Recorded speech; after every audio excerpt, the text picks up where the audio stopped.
Miq të dashur, ora 24.tv dhe almakos.com, po takohemi përsëri sot në Çka s'tuhet. Kam të ftuar sot deputetën e BDI-s dhe jo vetëm, për shkak se bagazhi i saj profesional ka prekur edhe sferat e tjera, atë të teatrit, arsimit edhe administratës. Zonja Diana Toska, mirë se erdhët.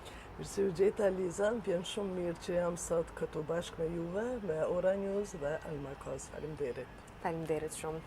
Dua ta filloj me njëherë me fillimet e karrierës tuaj. Unë di se ju keni filluar edhe në letërsi, edhe në arsim, edhe në administrat. Si kaluat prej të gjitha këtyre fushave në politikë? Karriera ime nuk është ajo karriere bërë me një hap që të arri deri këtu. Por gjithmonë kam shkuar shkallë, hap pas hapi. Fillimisht kam punuar si arsimtare, mësimdhënëse në shkollat fillore, dikun 9 vite, me nxënës të klasave të larta. Më pas fillova në administrat publike, si këshilltare, dikun 4-5 vite, më tutje si këshilltare shtetërore, njësoj gati 9 vite. Pas asaj, u emrova si drejtoreshe teatrit shqiptar për familje të ri Shkup. Pothuajse një mandat të plot, 3 vite e gjysmë, dhe tani si deputete. Letërsia nuk është profesioni konkret i imi, por është hobi më tepër, do të thoja, e dua letërsin, i dua poetët, t'i lexoj dhe shkruaj ko pas kohe, diçka, me atë që nuk e konsideroj vetën si ndoshta poete me profesion, mirë po më pëlqen poezia, mundohem të shkruaj diçka, kam bërë 1-2 libra me poezi, i kam lënë në pregaditje ka ndoshta 4-5 vite disa libra të tjera të cilat presin që të përfundohen, po tani për tani nuk kam kohë, atë më pas. Pasioni juaj do t'i vazhdon. përkushtohem. Politika është tepër fushë pa parashikueshme. Si e keni parë politikën para se të inkuadroheni në të, dhe sa ka ndryshuar ajo pasi jeni fushë? Politikën e shoh si përpara dhe tani, njësoj. Politika nuk duhet të shihet si privilegj, po duhet të shihet si përgjegjësi, si obligim ndaj atyre të cilët në kanë votuar, në kanë deleguar këtu ku jemi. Fatkeqësisht, disa parti politike, shumica e partive politike, e shohin politikën si interes i përgjithshëm i partive tyre të amë. Mirë po, nuk duhet të jetë ashtu, ne duhet të jemi absolutisht në mbështetje të qytetarëve dhe të shohim politikën si një mënyrë për zgjidhjen e shumë sfidave dhe problemeve të cilët i tangojnë qytetarët. Si e shihni politikën realisht? Është ajo shkëputur prej problemeve reale të njerëzve ose është problem kryesor? Fatkeqësisht, në shumë të në rasteve është e shkëputur nga problemet reale të qytetarëve. Tani politika natyrisht se duhet të merret edhe me gjëra më madhore, shtetërore, edhe ndërkombëtare. Mirë po nuk duhet t'i harrojmë problemet reale të cilët i kanë qytetarët votuesi. Shumë pak politikan merren me ato çështje duke u koncentruar në problemet madhore, në politikat në nivele më të larta. Kemi lider partish të cilët, ose kryetar komunesh, të cilët në vend se të merren me problemet reale të qytetarëve në një komunë të caktuar, merren me politika të larta të cilat janë faktikisht problem ose punë e qeverive. Kështu që unë mendoj që ne qytetarët duhet t'i mbështesim dhe problemet e tyre reale duhet të jenë prioritet për neve. Patjetër që gruaja vazhdon, është bërë pak klishej kur të përmendim këto tema, për shkak se janë të vazhdueshme dhe janë në kontinuitet në këto emisione televizive, mirë po figura e gruas vazhdon të mbetet një diskurs politik i katandisur në vendin tonë. Pse gruaja në politik ka këtë qëndrim? Në normat ligjore, përfaqësimi i grave, po ashtu edhe i të rinjve, është e përcaktuar, është do të thotë në kuadër të ligjeve, të normave ligjore, me këtë mund të them se që për shembull për gratë në politikë ekzistojnë edhe kvotat të cilat janë miratuar, mirë po fatkeqësisht në praktik nuk është ashtu.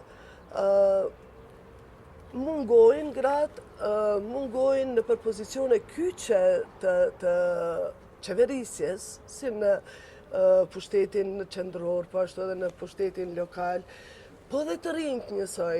Ne kemi, për shembull, për të rinjt kemi programe, bëjmë ligje, mendojmë ata, i parashohim ata që do t'jenë, rinia do t'jetë e kyçur në pozitat vendimmarrëse, mirë po në praktik vështirë që i shohim të rinjt ose numrin e arsyeshëm ose të duhur të grave të cilat janë të kyçura në ato pozicionet në vendimmarrje. Edhe pse praktika e ka treguar deri tani që gratë janë shumë të zonjat dhe me shumë përkushtim e kryejnë detyrën dhe obligimin e tyre, mirë po vetëm se duhet të ju jepet mundësia edhe natyrisht ta kanë mbështetjen e plotë nga të gjithë, e sidomos nga partitë e tyre amse, apo për funksione publike varet prej partive të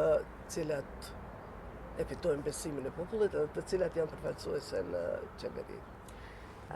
Juve keni punuar edhe si mësimdhënëse në fillimet e karrierës suaj. Sa në vendin ton janë të përgatitur brezat e rinj, jo vetëm në fushat si ajo e politikës, që patjetër është shumë vendimarrëse në vendin ton, po edhe në fushat e tjera në përgjithësi. Edhe si e keni parë zhvillimin e arsimit në përgjithësi?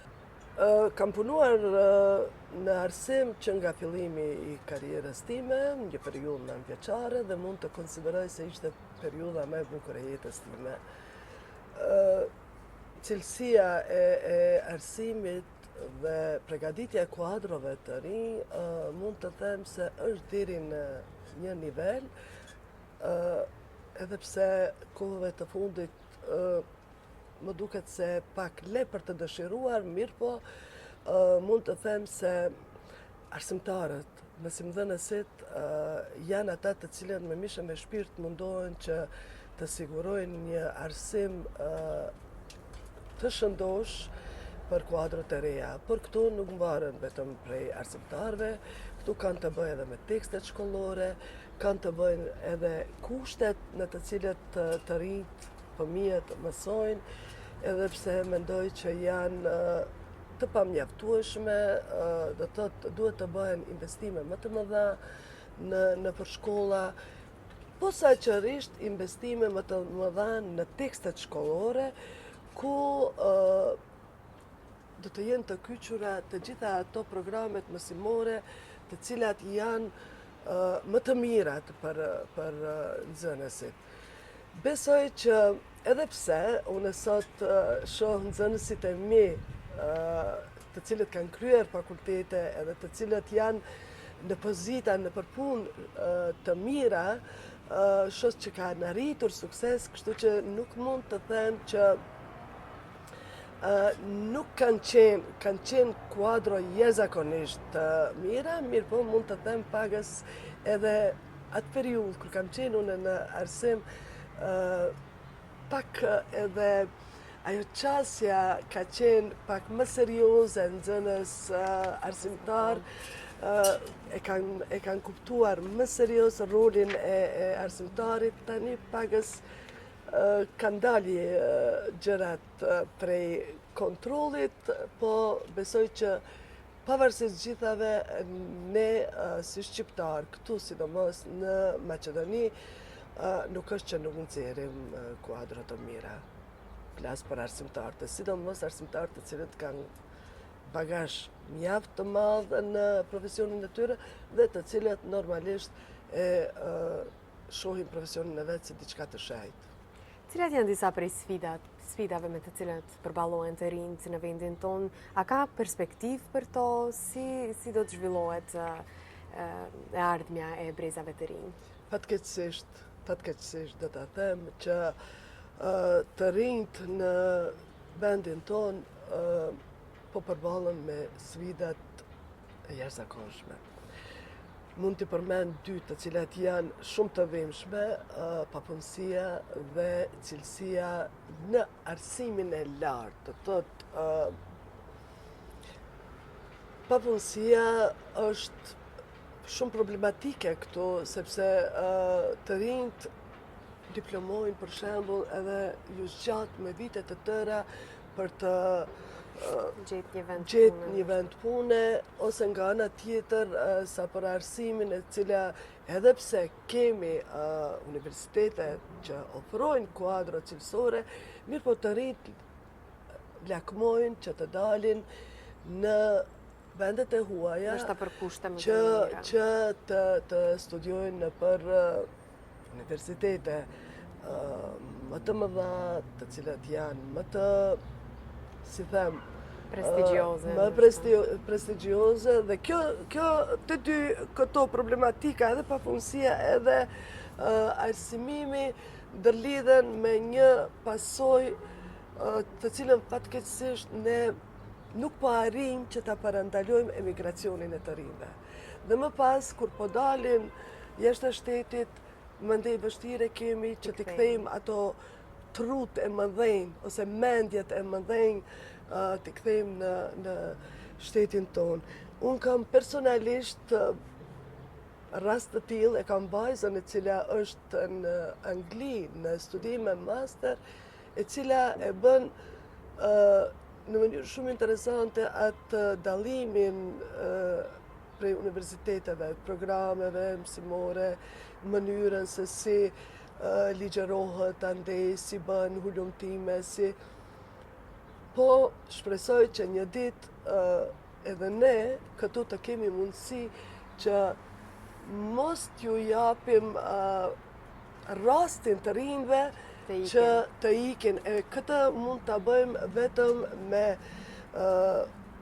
arritjen e kualitetit në për universitete, hapjen e vendeve të punës, investimeve dhe pse jo dhe hyrjen në Bashkimin Evropian. Jo pse jo, po patjetër e kemi, se e vetmja rrugë është ajo me të cilën ne nesër mund t'i ndalim të rinjt që të veprojnë këtu, se nuk është çështja që të rinjt të shkojnë në Bashkimin Evropian, është thelbësore që Bashkimin Evropian ta sjellin këtu në Maqedoninë e Veriut.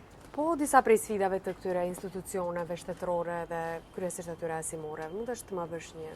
Po unë e thash edhe para asaj që mungesa e investimeve si duhet në për këto institucione bën që edhe kualiteti dhe cilësia të jetë pak më për të dëshiruar.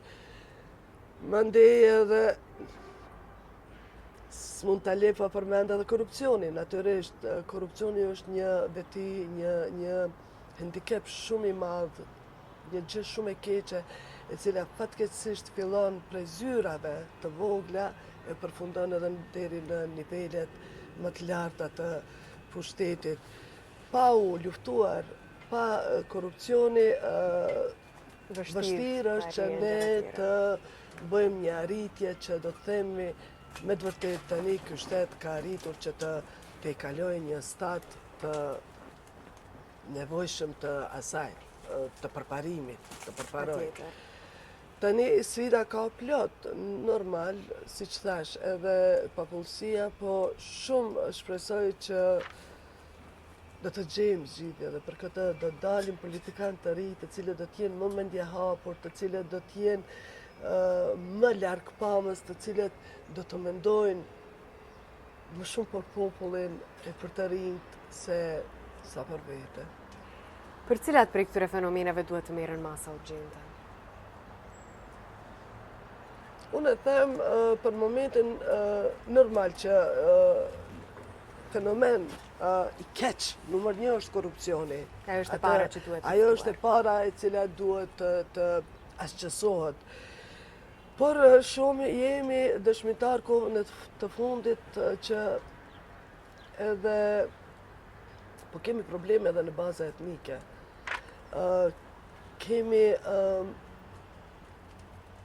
paraqitje negative të disa eksponentëve politik të pushtetit, sidomos, të cilët po mundohen që çdo të arritur të shqiptarëve në këtë rast, po e potencoj, që po mundohen të zhbëjnë. Edhe kjo është shumë brengosëse dhe mendoj që të gjithë duhet të jemi së bashku që t'i luftojmë këto fenomene, sepse asgjë nuk arrihet me cënim të barazisë etnike. Ka dhe shumë gjëra tjera të cilat edhe i përmenda më herët, normal, investimi për shembull, investimi duhet të implementohet, investimet duhet të implementohen në të gjitha vendet, jo vetëm në një vend të caktuar apo në një komunë të caktuar ose në një rajon të caktuar. Ne kemi mangësi të investimeve në për ato qytetet rajonale, shembull Dibër, Kërçov, Berov,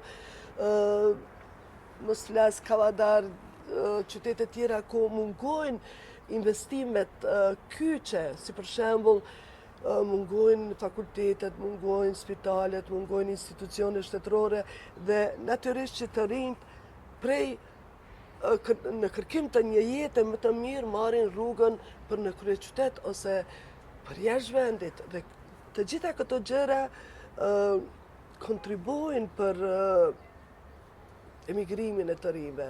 Dhe këto janë sfida shumë të mëdha, me të cilat ne me patjetër duhet të kemi strategji të shteti të bëjë një strategji të jashtëzakonshme që sadopak me mujt me i zvoglu këto raste. Zonja Toska, të dalim pak prej kësaj frymës politike më shumë. Unë di që ju keni qenë drejtore e teatrit shqiptar për fëmijët, që është një sektor tepër i rëndësishëm i zhvillimit të kulturës dhe zhvillimit të shoqërisë. Sa teatri në vendin tonë shihet që kontribon në zhvillimin e shoqërisë dhe sa i është dhënë teatrit për këto zhvillime? A është e lënë anash, a do të jetë ndonjëherë prioritet apo do të mbetë ndërhije? Edhe teatri është një pikë e dobët e imja. Kam ushtruar detyrën e drejtoreshës 3 vite e gjysmë në teatrin shqiptar për fëmijë të rinj. Mund të them se teatri është një oazë për të rinjt e sidomos për fëmijët. Teatri është një vend ku të rinjt mund të gjejnë atë edukimin e tyre kulturor, shpirtëror, atë prehjen e tyre të kënaqen në një farë mënyre që të largohen nga përditshmëria ndonjëherë e zymt e politikës. Sidomos në vendin tonë. Sidomos në vendin tonë. Dhe them që ata të cilët aty punojnë, ata janë njerëz jashtëzakonisht të mirë dhe jashtëzakonisht frymëzues, duke nisur prej aktorëve, regjisorëve, stafit teknik dhe të gjitha gjërave. Por fatkeqësisht, teatrët tona këtu po ballafaqohen me probleme jashtëzakonisht të mëdha. Atë e them me plot përgjegjësi sepse kam qenë prezente dhe e di. Së pari, ballafaqohen me mungesë të objekteve të cilat duhen të jenë të gjasojnë në një teatr, mos them unë për masa europiane se pak vështirë është të bëhen ashtu objekte këtu të na, po sidomos pak biletin gjasojnë aty me të kenë kushtet bazë. Kanë mungesë të investimeve materiale brenda për brenda. Kanë mungesë të mjeteve materiale për të realizuar projekte me të cilat aplikojnë teatrot. Fatkeqësisht, nëse për shembull një institucion nacional, një teatr, nëse dërgon plan programin i cili dërgohet çdo vit, parashef për një projekt për një shfaqje teatrale, të themi një buxhet me të cilën do ta kishte mbuluar tërë atë projekt, fatkeqësisht nuk e merr asnjë të tretën e buxhetit të cilin e ka kërkuar. Dhe kjo është një padrejtësi shumë e madhe. Dhe mund me plot bindje të them se edhe në ndarjen e buxhetit bëhen padrejtësi përmes institucioneve nacionale. Teatri duhet të ketë investime, të ketë mjete që të mund të realizoj projektet si duhet.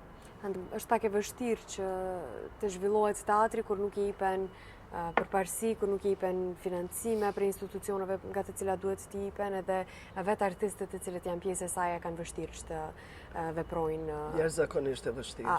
Sa kanë hapësirë ato për të krijuar lirë shumë edhe për të shprehur artin në format e tyre? Po mendon mos ka ndonjë cenzurë për atë? Cenzurë, autocenzurë, byrokracia, shteti, politika. Aktorët, regjisorët, të gjithë punonjësit në teatr janë shumë kreativ. Nuk dyshoj. Edhe mund ta bëjnë për shembull një komedi të zezë ku për momentin për shembull kritikohet pushteti aktual. Edhe atë nuk mundesh t'u ndalosh. Ata e kanë ushqim shpirtëror. Nuk mendoj që kanë cenzurë të madhe, ndoshta dikujt i vjen inat kur në ndonjë shfaqje teatrale kritikohet, për shembull flas për pushtetet, për politikanët të cilët janë në ato nivelet më të larta apo të tjerët, mirë po nuk e mendoj se tek aktorët ajo përbën problem. A ka vend për kreativitet dhe mendim kritik në Maqedoni? Në vendin ton, akoma nuk ka vend të mjaftueshëm për mendimin kritik dhe mendime alternative ku do të mund të shprehin atë çka mendojnë njerëzit. Akoma ka kufizime politike, për shembull, për media, ndoshta të radhë janë ata të cilët e marrin guximin dhe flasin pa doreze. Të radhë janë ata të cilët edhe për skaj presioneve politike ndoshta që ju bëhen në këtë apo në atë mënyrë e kanë atë çësjen e tyre dhe duan ta flasin të vërtetën. Ose të kritikojnë një qeveri, një pushtet apo dhe një opozitë, pse jo. Mendoj se ne duhet pagës të mendojmë më tutje edhe ta pranojmë si një domosdoshmëri mendimin kritik të tjerët, të cilët na i bëjnë kundrejt nesh. Neve mund të mos na pëlqej diçka që ata mendojnë për ne, por duhet ta pranojmë si të tillë dhe jo ta pranojmë si një problem ose si një kërcënim apo diçka tjetër, por ta pranojmë si një mundësi që ne të përmirësohemi, të shohim ku i kemi gabimet edhe të bëhemi më të mirë, më të suksesshëm, më produktiv. Mendoj që akoma nuk e ka vendin e merituar, por ekzistojnë njerëz të cilët nuk frigohen, edhe kritikojnë, japin mendime të tjera, që neve na pëlqejnë apo nuk na pëlqejnë, duhet t'i pranojmë. Kritika gjithmonë duhet jetë mirë të ardhura. Zonja Toska, për juve për fund kam të përgatitura disa pyetje shumë të shkurta, që dua gjithashtu edhe përgjigje të shkurta. Shfaqjet më interesante në teatr apo në kuvend? Natyrisht në teatr janë shfaqjet më interesante, në kuvend ndonjëherë bëhen shfaqje që mund t'i quajmë si komedi e zezë. Unë jam për shfaqjet në teatr. Nëse do shkruaj një poezi për zhvillimet aktuale politike, si do e titulloje? Unë e kam të shkruar një poezi, në librin e parë timën, titullohet Vështirë, e cila në një farë mënyre e pasqyron ose e flet atë që ndodh në një vend ku bëhen padrejtësi, ku bëhen gjëra jo të mira. Tani nuk i kam me veti që ta lexoj, por e kam të shkruar dhe Edhe titulli i përshtatet tamam vështirë. gjendjes. Në kohë të vështira, kokën pa mbrapa mos e kthe. Nuk mjafton ta kthesh kokën dhe të shohësh vetëm një dritë prapateje, një dritë në fund të tunelit, ashtu diçka është. Letërsia, teatri apo politika? Tash më ke zënë ngushtë. Letërsinë e dua, e kam hobi. Teatrin, kur fillova në teatr, ju përkushtova plotësisht, tërësisht, me gjithë qenjen time, dhe prap mendoj se aty kam kaluar një periudhë shumë të mirë dhe kam realizuar mjaft gjëra të mira, kam bërë gjëra të mira, të cilat kanë mbetur si bagazh i punës time, janë realizuar 8 premiera, dikun me qindra risjellje të shfaqjeve, kanë vizituar mbi 14.000 vizitorë të vegjël për 3 vjet e gjys dhe kjo më ka bërë jashtëzakonisht të lumtur dhe kam plotësuar atë vetën time. Politika tani duhet dikush të merret me politikën. Zonja Diana, faleminderit shumë që ishe sot me ne, faleminderit shumë për këtë bisedë. Faleminderit. Je mirëseardhur gjithmonë. Faleminderit. Miq të dashur, edhe kësaj interviste erdhi fundi, përfundua të falenderoj sponsorët tanë general, Trim Lum, Super Company, Vela Films dhe Studio Gjoni. Faleminderit shumë.